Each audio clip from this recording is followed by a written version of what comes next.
Portrait of C. Descending into junkiedom, Seed, come to resemble more and more Boris Karloff, was a looming, angular presence, his dense, dark, viscous hair suggesting a mixture of grease with sand with blood, skin rufous as an Apache's, an extraordinarily handsome boy, broad-shouldered, slim-hipped, gigantically chinned like an Irishman, James Joyce, his piercing eyes the opacity of black paint chips, obsidian. Once I'd sketched him sitting in a chair in my apartment, shooting up, jagged, harsh, dense dynamo smashed into the page's middle, fierce network of scars outside the Brancusi head moon. C was living in an apartment with his father, bald, sour alcoholic who sat in a fat orange armchair watching television, drinking cheap vermouth, gnashing his teeth, muttering. Alcoholic whose name was the same as mine. I'd sit around C's father's apartment eating Haagen-Dazs ice cream, paley violet heart-shaped lumps of strawberry I'd jab with my spoon, chocolate-covered almonds, rabbity pellets I'd suck on so as not to drink. One time, C and I'd eaten psychedelic mushrooms, still vivid mushrooms, acrid, clotted tack between the teeth together, and suddenly drug paranoid a goodly miles distance from my apartment, had threaded our way through the city, past cars at red lights jerking forward in antsy increments, horses champing at the bit, intersections we'd pelted across, screaming like Celts into battle, past restaurants full of freaks cramming dark, filthy burgers, meat color of rouge, into their mouths, past the imagined woof of cocksucking hookers' jaws, gutters, trash and filth, ancient newspaper, wounded animals. My hands blue of Latinos, sleek, shaven jaws beneath luminous, buzzing skies, back to my place where we'd laughed, looking through the window until our faces were aching and sore. Window the pedestrians ceaselessly passed, profiled like the Elgin marbles.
My brother once said, "You and I are the same person." But it took going halfway across the planet, a burdened, industry-stinking, feverish planet, to see that this was so.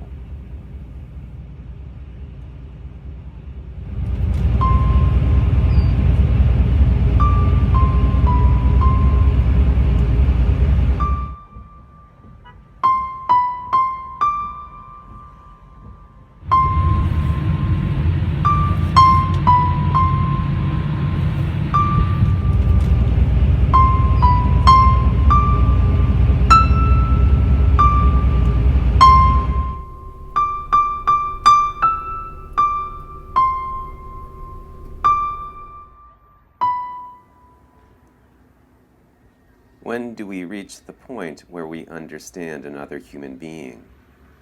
When we're broken-hearted on their behalf? When we're angry at the occasionally selfish things they did?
try to help others.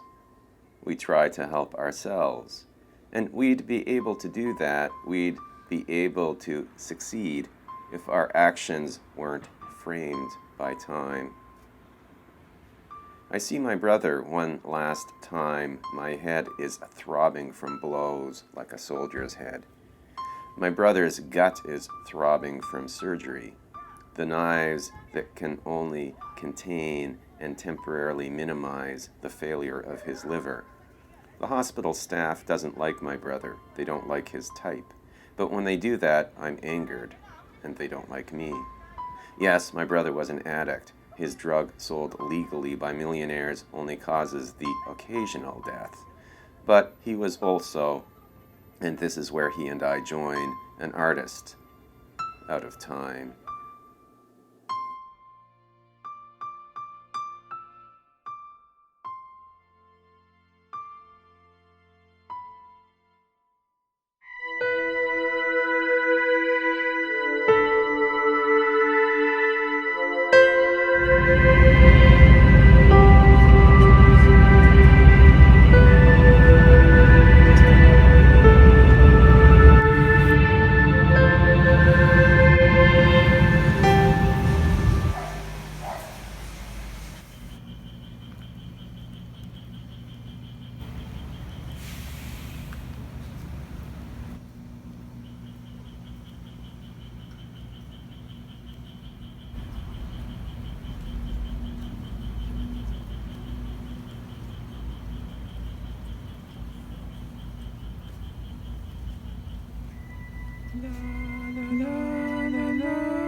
La la la la la.